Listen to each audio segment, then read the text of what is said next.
దేవుడికి స్తోత్రం. హల్లెలూయా. చెప్దాం ఒకసారి. హల్లెలూయా. ప్రభు నామానికి మహిమ కలిగిన గాక. ఆమేన్ చెప్పండి. ఆమేన్. హల్లెలూయా. ప్రభునందు ప్రేమవలన మనము దేవుని సన్నిధిలో ఉండడానికి ఈ యొక్క మధ్యాహ్న కాల సమయంలో దేవుడు మనకి ఇచ్చిన ధన్యతను బట్టి నేను ఎంతగానో ప్రభువును స్తుతిస్తూ ప్రభు నామాన్ని మహిమపరుస్తూ ఉన్నాను. హల్లెలూయా. హల్లెలూయా.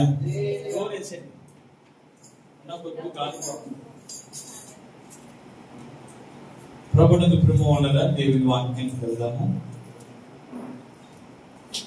దేవుని వాక్యానికి వెళ్దాము.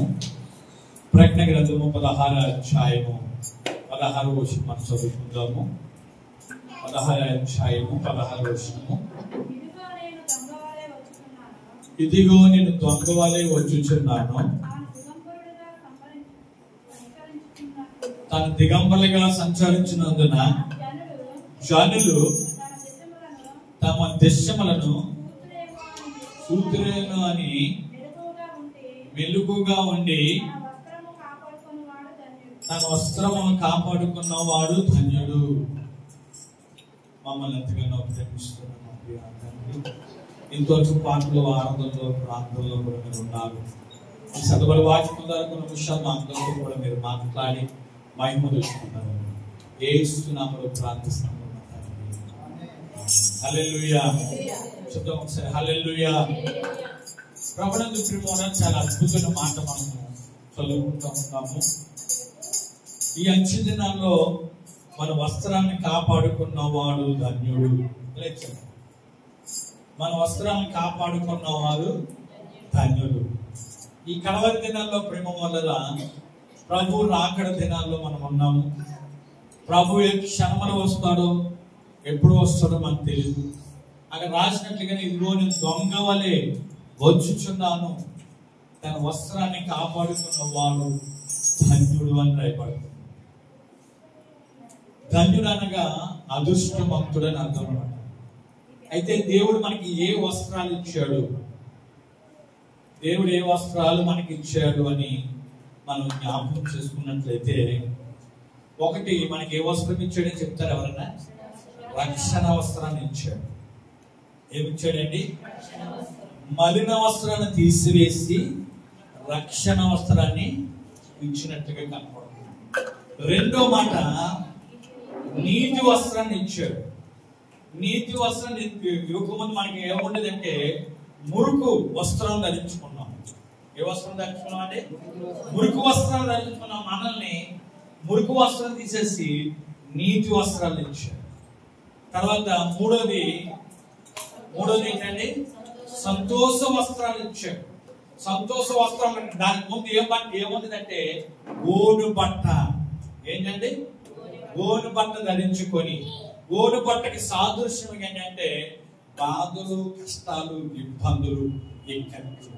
ఇటువంటి పరిస్థితుల్లో ప్రియమైన తెలిపెట్లారా దేవుడు ఏం చేశాడంటే గోను బట్ట తీసివేసి ఏమిచ్చాడండి? సంతోష వస్త్రాలు ఇచ్చాడు. ప్రభునందు ప్రేమోలరా ఒక నిమిషం వాక్యం చెప్పకముందు మనం కిటికీలు తెచ్చేసుకుని బాగుంటుంది. కిటికీలు తెరిచేసి అన్ని ఫ్యాన్లు వేసేస్తారు. ఈ లైట్ కూడా ఆఫ్ చేస్తాం. ఏసీ రాస్తారు. కరెంట్ ఎక్కువ తక్కువ అవుతుంది.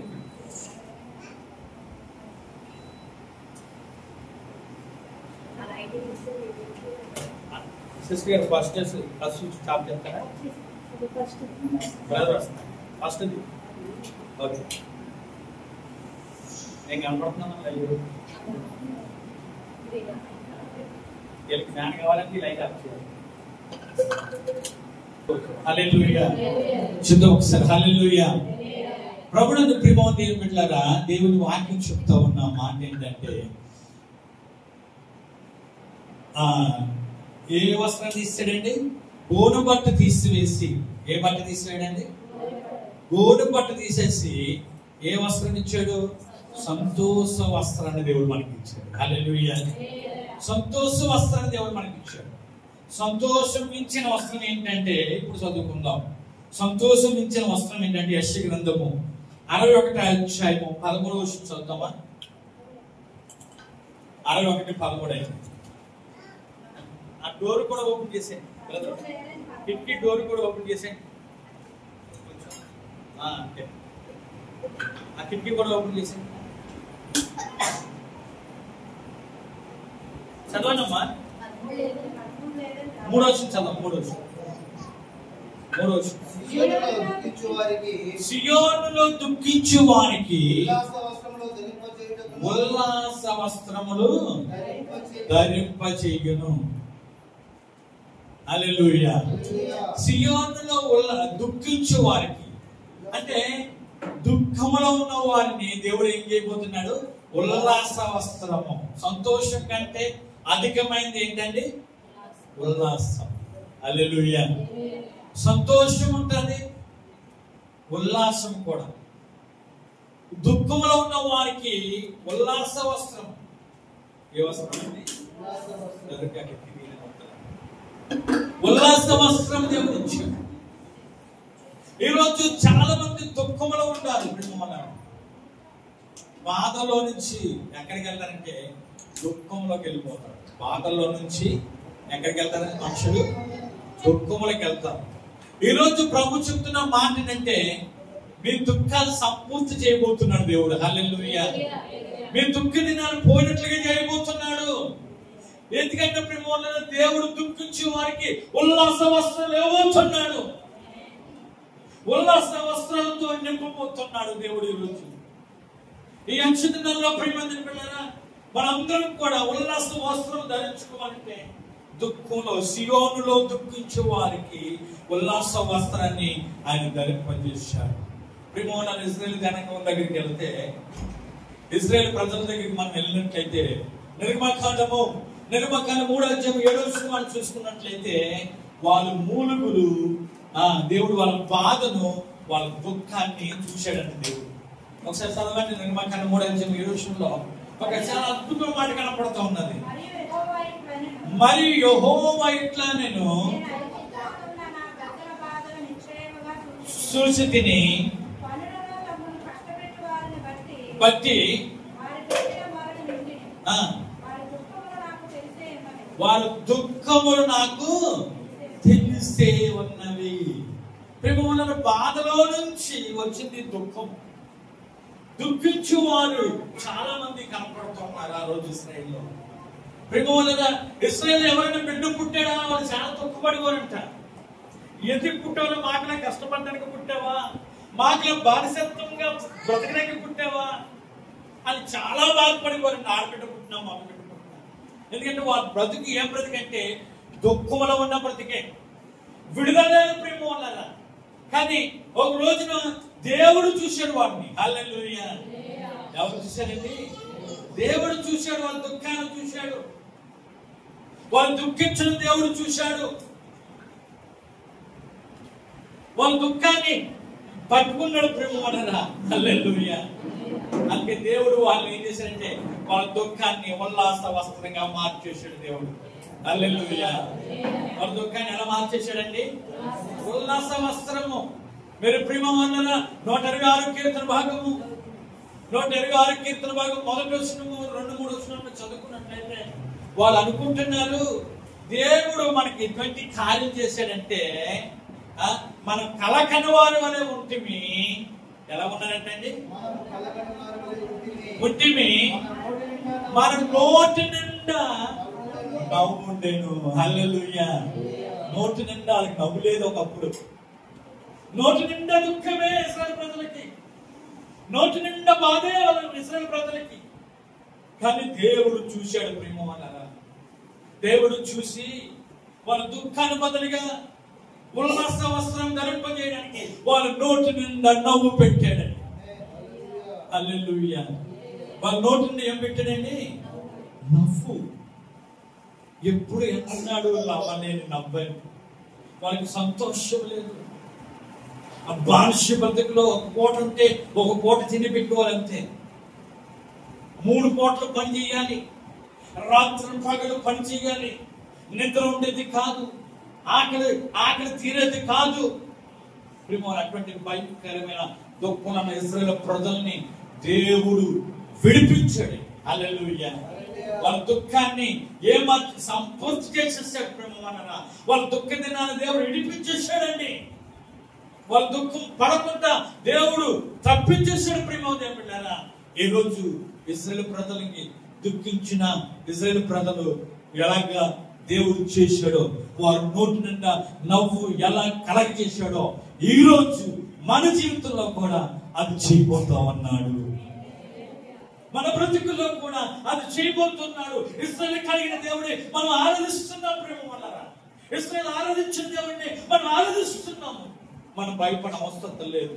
దేవుడు అంటున్నాడు, ఈ రోజు నుంచి మీ దుఃఖం ఏ విషయంలో దుఃఖపడుతున్నారో, ఏ పని జరగలేదని దుఃఖిస్తున్నారో, నీ దుఃఖ దినములు దేవుడు సంపూర్తి చేయబోతున్నాడు, సమాప్తం చేయబోతున్నాడు. హల్లెలూయా. నీ దుఃఖ దినాల సమాప్తము చేయబోతున్నాడు. ప్రియమైన నెహెమీయా గ్రంథము 1వ అధ్యాయము 4వ వచనం మీరు చదువుకున్నట్లయితే, నెహెమీయా గ్రంథము 1వ అధ్యాయం 4వ వచనం మీరు చదువుకున్నట్లయితే అక్కడ అద్భుతమైన మాట కనపడతా ఉన్నది. ఏం అద్భుత మాట అంటే, నెహెమీయా ఎవరి గురించి అన్నాడంటే వాళ్ళ కుటుంబం గురించి అనలేదండి, వాళ్ళ బంధువుల గురించి వినలేదండి. ఎవరి గురించి అంటే యెరూషలేము కోసము విన్నాడండి. యెరూషలేము ఎలాగున్నదంటే వాళ్ళు కూలిపోయి కాల్చబడ్డదంట. వాళ్ళు కూలిపోయి ఏం చేయబడ్డదంటే అండి, కాల్చబడ్డదని మాట విన్నాడంట. విన్నప్పుడు నెహెమీయా దుఃఖములో మునిగిపోయాడు. దుఃఖములో దేవుడు ఎవరైనా తీసుకున్నట్టుంటే ఒకసారి చదవండి. 4వ వచనము. నెహెమీయా మాట విన్నప్పుడు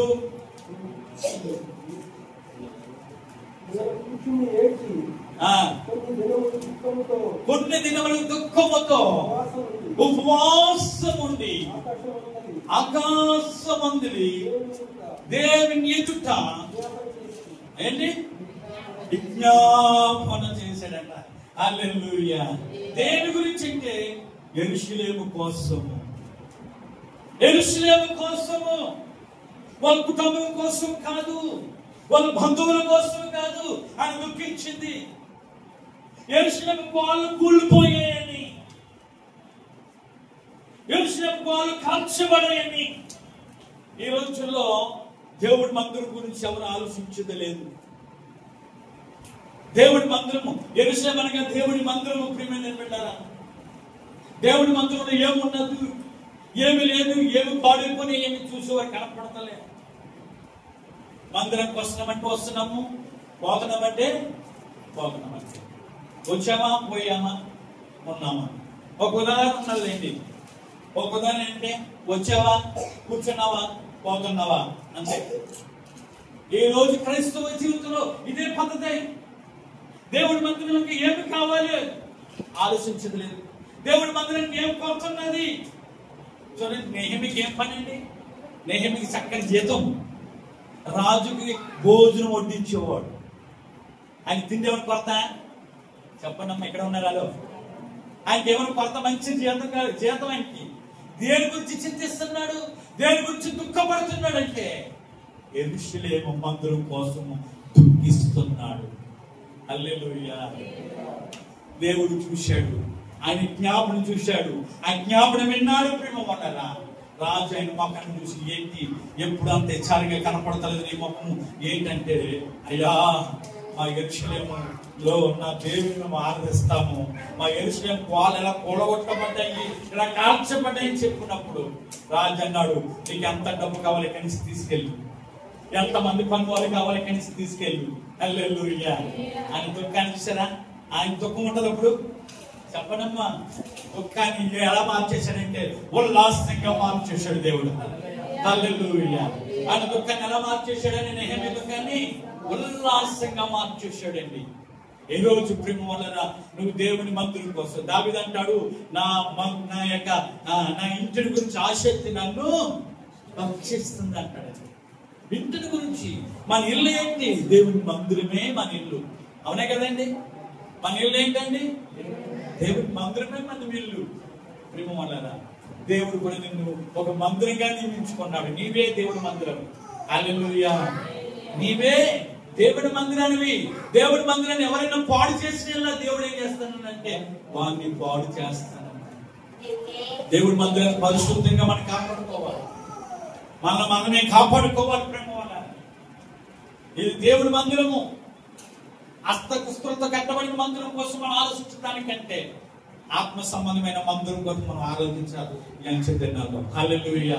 మన మందిరం ఎలా ఉన్నది, మన మందిరం ఎలా కట్టబడతా ఉన్నది, మన మందిరంలో ఏమైనా ప్రాబ్లం ఉందా, మన మందిరంలో దీపం మారిపోతుందా, మన మందిరంలో మన మందిరంలో ఇంకా ఏ సల్లారిపోతుందా, మంట ఉన్నదా, మంట లేదా, ఉత్సవం ఉన్నదా, ఉత్సవం లేదా, ఆసక్తి ఉన్నదా, ఆసక్తి లేదా, మనం ఏం చేసుకోవాలండి? చెప్పండి, ఇక్కడ ఉన్నారా? చూసుకోవాలి. మీ మందిరం ఎలా ఉంది? చాలా మందిరాలు ఎలా ఉన్నాయంటే పుణికేడు దీపాలు ఉన్నాయి. పుణికేడు దీపాలు తెచ్చండి, పుడుతా ఉంటాయి. ఎప్పుడు ఆరిపోతామా, ఎప్పుడు వెళ్దామా, ఆరిపోతుంది, వెళ్తుంది. ఇది అటువంటి దీపాలు ఉన్నాయి ఇప్పుడు చాలా మంది మందిరాల్లో.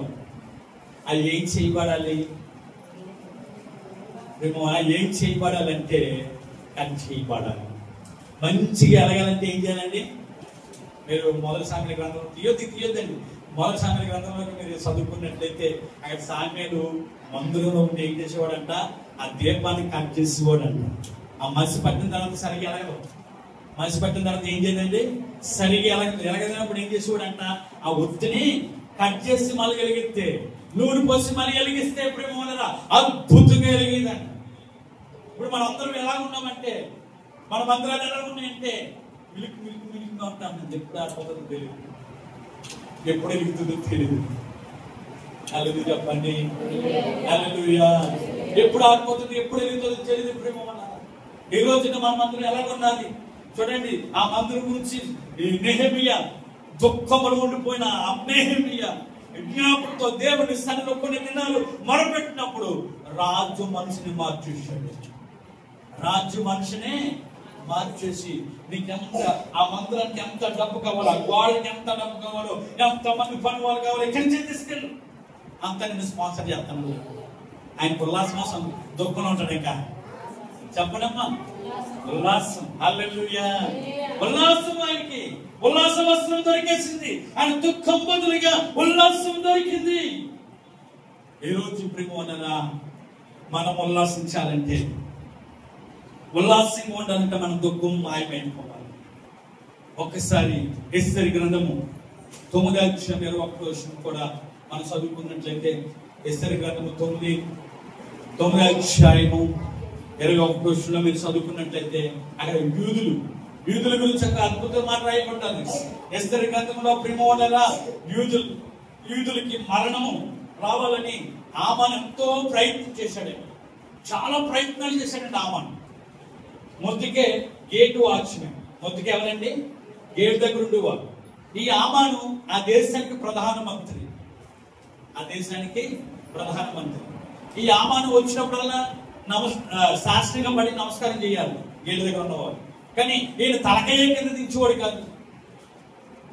ఆయన అంటే ఎందుకయ్యా మాకు నమస్కారం ఎందుకు పెట్టమని, నా దేవుడికి తప్ప మేము ఎవరికి తలకయ్య కింద దించాను. అందుకే ఆమెను కోపం వచ్చేసి యూదులందరికీ మరణాన్ని శాసనం తీసుకొచ్చారు. యూదులందరికీ ఏం తీసుకొచ్చారండి? మరణాన్ని శాసనం తీసుకొచ్చారు. యూదులందరూ దుఃఖంలో మునిగిపోయారు. ఆ వార్త దుఃఖంలో ఉంటారండి. ఇప్పుడు ఉదాహరణగా మనకే ఏదో జరిగిపోతుంది కాకినాడకి అన్నారు అనుకోండి, మనం ఉల్లాసంగా ఉండగలుగుతామా? చెప్పనండి. సంతోషంగా ఉండగలుగుతామా? ఎక్కడ జరుగుతుంది, ఎప్పుడు జరుగుతుందో అదే టెన్షన్ పెట్టుకుంటాం. జరుగుతుందని సైన్స్ చెప్పి దండ వేసారు అనుకోండి, మైకి చెప్పారు అనుకోండి, కుదురుకుంటుందా? మన బాడీ కుదురుకుంటుందండి. అయ్య బాబు ఎక్కడ వస్తుందో, అయ్య బాబు ఏం జరుగుతుందో, ఇంకా మనకి ఏం టెన్షన్ వచ్చేస్తాం. అక్కడ యూదులకి మరణము విధించబడుతుందని చెప్పినప్పుడు యూదులందరూ కూడా అలోకలంగా ఉన్నారు, బాధపడుతున్నారు, దుఃఖంలో ఉన్నారు. ప్రేమనా ఒక రోజు వచ్చింది, ఎస్తేరు 7 రోజులు ప్రార్థన చేసిన ద్వారా ఒక రోజు వచ్చింది, యూదులు మరణం నుంచి విడుదల పొందే అవకాశం వచ్చింది. హల్లెలూయా చెప్పండి ఒకసారి, హల్లెలూయా. యూదులు మరణం నుంచి, ఆ యొక్క మరణ శాసనం నుంచి విడుదల పొందే దినం వచ్చిందండి.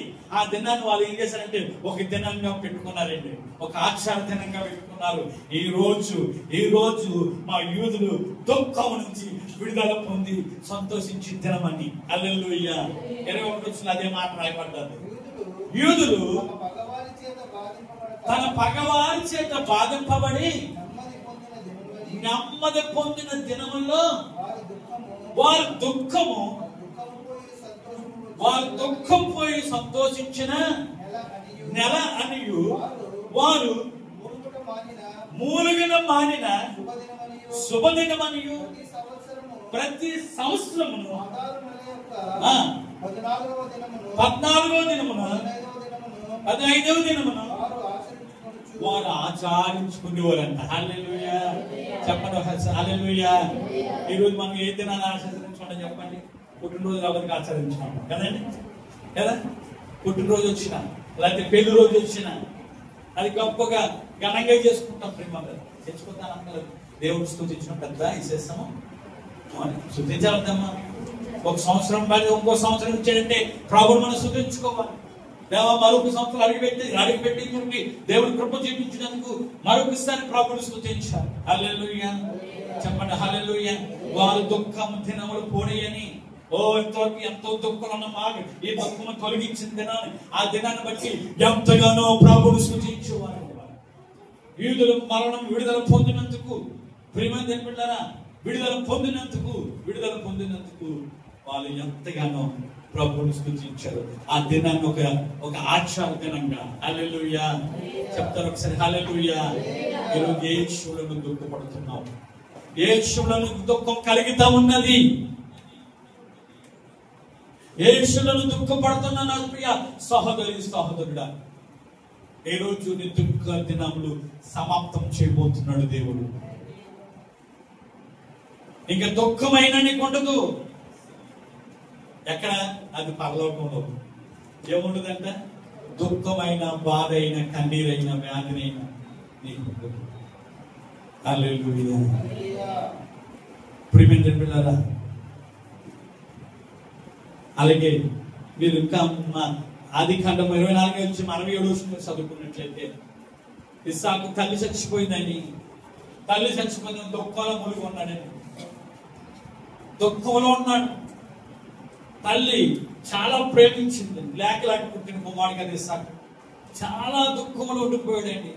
ఎప్పుడైతే రెబెకా వచ్చిందో, ఎప్పుడైతే రెబెకా ఆయన జీవితంలో అడుగు పెట్టిందో, ఆయన దుఃఖము నివారణమైందంట. హల్లెలూయా. ఆయన దుఃఖం ఏమైందంటే నివారణ అయిపోయిందంటే. హల్లెలూయా. ఎంత అద్భుతమైంది. ఆయన దుఃఖము నివారణ చేసేసాడు. ఈ రోజు నా ప్రియ సహోదరుడా, ఏ విషయంలో నువ్వు దుఃఖపడుతున్నావు? దేవుడు చూస్తున్నాడు. నీకు ఉల్లాస వస్త్రాన్ని ఇవ్వబోతున్నాడు. నీ దుఃఖం బదులుగా ఉల్లాసము. అపవాది ఏం చేస్తాడంటే మనము సంతోషించుకుంటా, మనము ఉల్లాసించుకుంటా, వాడు సులువుగా చిక్కులు పెట్టి పాపాన్ని మనకు తీసుకొస్తాడు. సులువుగా చిక్కులు పెడతాడు అంతే. ఏం లేదు, చిన్న మాటలు చిక్కులు పెడతాడు. ఆ మాటను బట్టి మనకు మనశ్శాంతి, ఆ మాటను బట్టి మనం సంతోషించాలి. ఎప్పుడు కూడా ఉల్లాసించాలి. దేవుడు ఎందుకు ఉల్లాసించాలంటే మన పాపస్థితిలో నుంచి దేవుడు విడిపించినందుకు. హల్లెలూయా. పాప బ్రతుకుల నుంచి విడిపించినందుకు, ఇంకా మరణానికి మన సమీపంగా లేనందుకు ప్రభువుని బట్టి మనం సంతోషించి ఉల్లాసించాలి. ప్రేమవనరా. కానీ అపవాది మనం సంతోషించకుండా, మనం ఉల్లాసించకుండా అపవాది మన మీద ఏదో దాడి చేస్తామంటున్నాడు. ప్రియమైన బిడ్డలారా, మన దాడిని బట్టి మనం బాధపడ అవసరం లేదండి. వాని గుర్తెరిగి వాని క్రియలన్నీ మనం లయపరచాలి. హల్లెలూయా. వాని క్రియలని మనం ఏం చేయాలండి? గుర్తెరగాలి. చాలా మంది గుర్తెరగ ఇంట్లో మనశ్శాంతి లేకుండా, కుటుంబంలో మనశ్శాంతి లేకుండా, చిన్నదానికే పెద్దదానికే మనశ్శాంతి లేకుండా మనశ్శాంతి కోల్పోతారు. మనం ఎప్పుడు కూడా ప్రభుని బట్టి సంతోషించాలి. ప్రభుని బట్టి ఉల్లాసించే వస్త్రాన్ని నీకు ధరింపజేశాడు, సంతోష వస్త్రాన్ని ధరింపజేశాడు. ఎప్పుడైతే రక్షణ నీకు ఎప్పుడైతే పొందావో నీ దుఃఖాన్ని నివారణ చేసేసాడు దేవుడు. హల్లెలూయా. నువ్వు దుఃఖించే అవసరం లేదు నీకు, కానీ దుఃఖపడుతున్నావు. కానీ ఆ దుఃఖం ఎవరు తీసుకొస్తున్నారంటే అపవాది నీ దుఃఖాన్ని తీసుకొస్తున్నాడు. ప్రేమందేవుడు కదా, ఎటువంటి శ్రమ దుఃఖపడినా దేవుడు ఆ దుఃఖాన్ని తొలగించబోతున్నాడు. హల్లెలూయా చెప్తారా? హల్లెలూయా. తర్వాత ప్రేమందేవుడు తర్వాత మాట ఏంటంటే, నేను దుఃఖాన్ని వదిలిపెట్టి ఉల్లాస వస్త్రాన్ని వదిలిపెట్టి 5వ వస్త్రం ఏంటంటే ప్రేమ అది యెషయా గ్రంథము 61:3 రాశాడు. కింద రాశాడండి. ఏమిచ్చాడు తెలుసా? భారభద్రమైన బట్టి మనం కాకుండా దేవుడు ఏమిచ్చాడంటే స్తుతి వస్త్రాన్ని దేవుడు ఇచ్చాడు. ఏమిచ్చాడంటే అండి, చదవండి కిందకి చదవండి ఒకసారి. భారభద్రమైన ఆత్మకు ప్రతిగాను స్తుతి వస్త్రాన్ని వారికి ఇచ్చుటకును ఆయన నన్ను పంపి ఉన్నాడు. హల్లెలూయా చెప్తాం ఒకసారి. హల్లెలూయా. భారభద్రమైన ప్రభావంలో నుంచి మనం విడిపించి స్తుతి వస్త్రాన్ని దేవుడు మనకి ఇచ్చాడు. ఏమిచ్చాడండి? లేదు చాలా మంది. హల్లెలూయా హల్లెలూయా. ఏ వస్త్రాన్ని ఇచ్చాడండి? స్తుతి వస్త్రము. దేవుడిని స్తుతించడము, స్తుతి వస్త్రం ఇచ్చాడు. స్తుతించుకుంటా దేవుడు అపవాది నిన్ను ఎంతగానో దాడి చేస్తూ ఉంటాడు. నువ్వు ప్రభుడు స్తుతించడానికి వెళ్తావా దేవుడి మందిరానికి? ఎలాంటి వీళ్ళేదాన్ని ఆపు చేస్తుంది దేవుడి మందిరానికి. నువ్వు ప్రభుడు స్తుతిస్తావా? స్తుతిస్తే నీ స్థితి మారుతుందండి. హల్లెలూయా. స్తుతిస్తే మన స్థితి ఏమవుతుందండి? మారుతుంది. మన స్థితి మారుతుంది, మన పరిస్థితి మారుతుంది.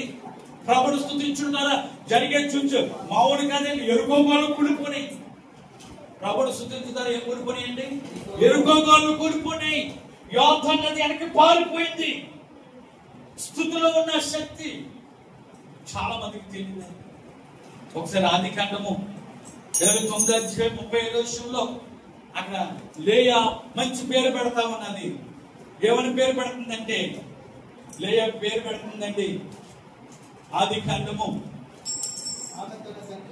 29:30 ఆమె మరలా గర్భవతి కుమారుని కని ఈసారి యెహోవాను స్తుతించుదనని యోదాని పేరు పెట్టాను. హల్లెలూయా చెప్పండి ఒకసారి. హల్లెలూయా. ఏ పేరు పెట్టిందండి? ఈసారి నేను యెహోవాను స్తుతిస్తాను. నా పరిస్థితులన్నీ, నా బాధ అంతా తొలగిపోయింది కాబట్టి. ముందు చాలా బాధపడ్డది, ద్వేషించబడ్డది, అవమానపరచబడ్డది, చాలా కించపరచబడ్డది. లేయా ఈసారి నా ప్రభుని స్తుతిస్తానని ఏ పేరు పెట్టిందంటే యోధా. హల్లెలూయా. యోధానిగా దేవుని స్తుతించడం అర్థం. ఈ రోజు ప్రేమనురా స్తుతించు వారు తక్కువైపోయారు. ప్రభుని స్తుతించు వారు తక్కువైపోయారు. ప్రభుకి ఇష్టమైన స్తుతి. హల్లెలూయా చెప్తామా? హల్లెలూయా. స్తుతించెదాని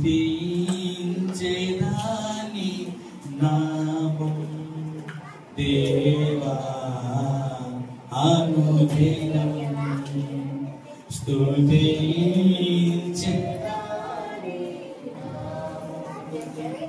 దేవా అనుదినం. దయతో కాపాడినావు, కృపని చూపించినావు. దయతో కాపాడినావు, కృపని చూపించి నేను ఆరువానేసు, నేను ఆరువానేసు. స్తుతించెదాని నామం దేవా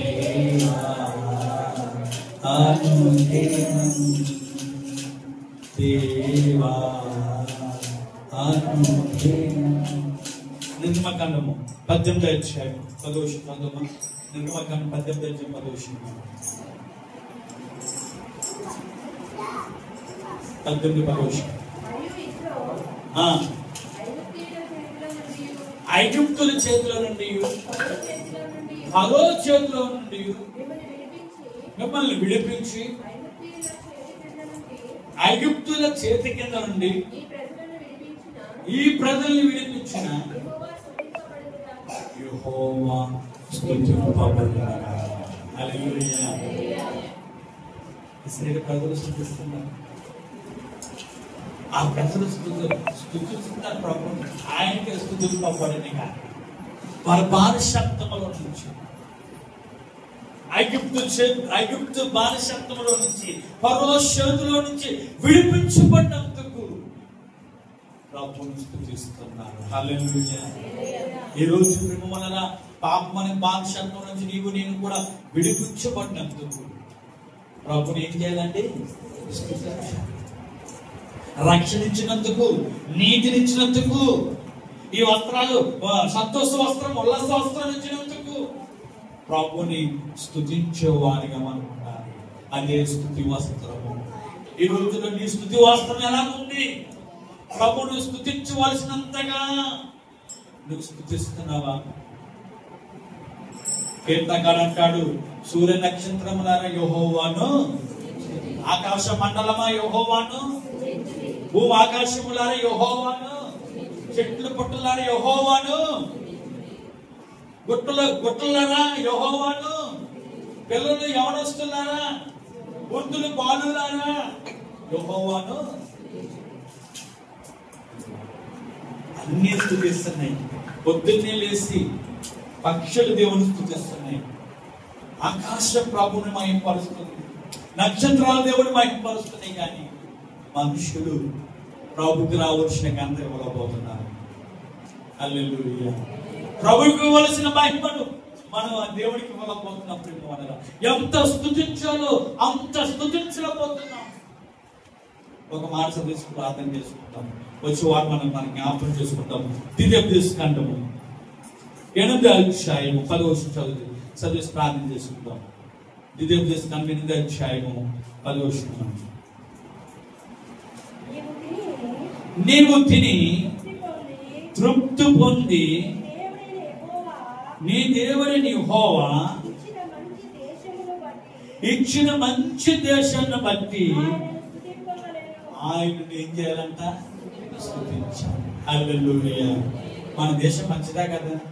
కొంతమంది అనుకుంటే నేను ఫారెన్ పుడితే ఎంత బాగుంటుందో. ఓకేనండి, అమెరికాలో పుడితే, ఆస్ట్రేలియా పుడితే తెల్లగా ఉండు అని అనుకుంటాం. అవునా లేదా చెప్పండి? ప్రేమ వాళ్ళ మన దేశము భారతదేశం. హల్లెలూయా. మనం తిని తృప్తి పొంది మన దేశాన్ని బట్టి మనం ఏం చేయాలంట? చెప్పండి. ఆ దేశంలో పుట్టలేదు.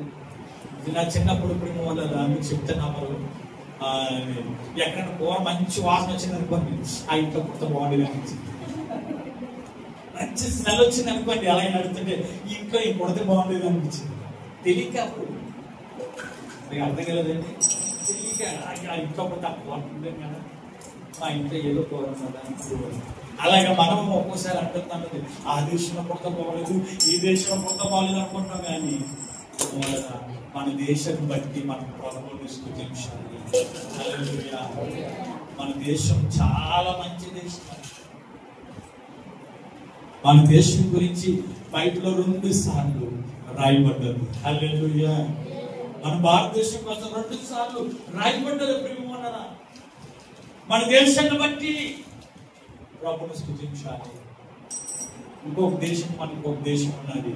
ఆ దేశమే చెప్తారా? చెప్పానండి, పరలోకం. పరలోకం మన దేశం. హల్లెలూయా. ఆ దేశాన్ని బట్టి కూడా, ఆ దేశంలో మనం నివసించబోతున్నందుకు మనం ఏం చేయాలంటే దేవుణ్ణి స్తుతించాలి. ఈ దేశంలో కొంతకాలము, ఈ దేశంలో ఉన్నది యాత్రికులు పరమేశ్వరుగా వచ్చామంటే, అద్దెకు వచ్చాం. ఇంకో మాట చెప్పాలంటే, ఈ దేశంలో ఎలా వచ్చామంటే అద్దెకి వచ్చాం.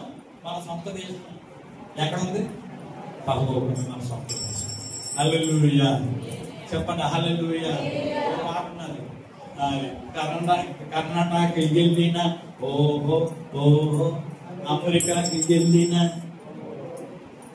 మీరు రాలండి. ఆస్ట్రేలియాకి వెళ్ళిన, ఓహో ఓ అని ఒక అద్భుతమైన పాట మీద ప్రేమవనరా. అది ఎక్కడికి వెళ్ళా ప్రేమవనరా, మన దేశం బట్టి మనం సంతోషించాలి. హల్లెలూయా. మన దేశాన్ని బట్టి ప్రభా ఈ మంచి దేశంలో నుంచో అందరిని బట్టి నీకు కృతజ్ఞతాస్తుతులు చెల్లించు. అందరిని బట్టి మన దేశాన్ని ఏం చేయాలండి? కృతజ్ఞతాస్తుతులు. కానీ దేశంలో పరిపాలన సరిగా లేకపోవచ్చు, కానీ దేశంలో పరిపాలించే నాయకులు సరిగా లేకపోవచ్చు, కానీ ప్రేమ ఉన్నారా మన దేశం నుంచి దేశము మన భారతదేశంలో చరిత్ర చాలా మంచి చాలా కనపడుతుంది, కానీ పరిపాలించే నాయకులే సరిగా పరిపాలించక అక్రమంగా పరిపాలిస్తున్నారు. కాబట్టి ప్రేమోళ్ళ దేశం ఇలా పాడైపోతుంది. కానీ మన దేశాన్ని బట్టి మనం ఏం చేయాలండి? తింటున్నాం ఈ దేశంలోనే, ఉంటున్నాం ఈ దేశంలోనే. కాబట్టి ఈ దేశాన్ని బట్టి మనం ప్రభుని స్తుతించువారిగా ఉండాలి. చెప్పండి హల్లెలూయా. దేవుడు ఏం చేశాడు చెప్పండి? దుఃఖాన్ని బదులుగా ఉల్లాస వస్త్రాన్ని ఇచ్చాడు. భారవతమైన ప్రభావాన్ని విడిచిపెట్టి ఏమిచ్చాడంటే స్తుతి వస్త్రాన్ని దేవుడు మనకి ధరింపజేశాడు.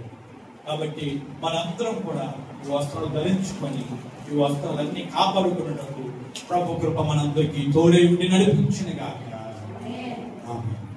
అందరూ కూడా తలలో వచ్చండి. ప్రార్థన. ఇంతవరకైనా వాక్యాలు ఒక్కసారి జ్ఞాపకం చేసుకోండి. ప్రేమ వలన దేవుడు నీకు రక్షణ వస్త్రాన్ని ఇచ్చాడు. దేవుడు నీకు రక్షణ వస్త్రాన్ని ఇచ్చాడు, నీతి వస్త్రాన్ని ఇచ్చాడు, సంతోష వస్త్రాన్ని ఇచ్చాడు, ఉల్లాస వస్త్రాన్ని ఇచ్చాడు, స్తుతి వస్త్రాన్ని కూడా ఇచ్చాడు. ఈ వస్త్రాలను కాపాడుకోవాలి. ప్రభు ఆయన దొంగ వలె రాబోతున్నాడు. ఏ క్షణంలో వస్తాడో, ఏ గడిలో వస్తాడో మనకు తెలియదు, కానీ ఆయన వచ్చేవాడు వస్త్రాలను కాపాడుకున్నవాడు ధన్యుడు. వస్త్రాన్ని కాపాడుకున్నవాడు ధన్యుడు. ఈరోజు నీ వస్త్రం ఎలా ఉన్నది? మచ్చబడ్డదా, డాగు పడ్డదా, ముడత పడ్డదా? నీ వస్త్రాన్ని కాపాడుకుంటున్నావా? ప్రభా నా వస్త్రాన్ని కాపాడుకోవాలి. మచ్చ, డాగు, ముడత ఏది పడకున్నట్లు నా వస్త్రాన్ని భద్రపరచుకోండి. ఒక కృప చూపించండి. ప్రభుని అడగండి. మమ్మల్ని మిగిలిగా ప్రేమిస్తున్న మా ప్రియా తండ్రి, నువ్వు గొప్ప దేవుడివి, ఆశ్చర్యకరుడు ప్రభా. ఇంతవరకు మా మధ్యని మీరుండి మీరు మాట్లాడిన విధానం బట్టి నీకు పొందాలి. ఎన్న వాక్యము ప్రతి ఒక్కరు దేవుడు నీరు కానీ ఫలింపు చేయమని యేసు నామములో ప్రార్థిస్తున్నాం తండ్రి. ఆమేన్.